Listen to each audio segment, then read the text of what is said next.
You hungry, Emma? Are you hungry? Come on. Okay.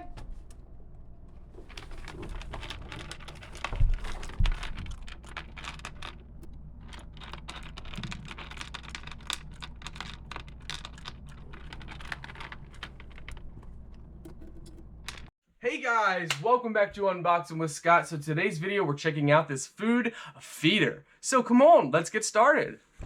Okay guys, so this is what they look like. So they are doubled, they're mirrored, and you can put food in the one and you can put water in the other. So this one, the one that's more open is gonna be for the food. And the one that is more closed off, I don't know if you guys can see that, but that's gonna be for your water. Okay, this one it looks like just for setting it. Looks like you would twist this off and fill the water up that way, and then you just turn it back down. Make sure you take these out. So, okay, so those are anti-skid little legs. So you just put that under in there. So yeah, you fill this up with water. You put the cap back on, and it automatically feeds it into the dish. So guys, how this works is when you put water in, it fills up the bowl, and once the water gets to a certain level, it stops automatically. So the dog or cat always has water.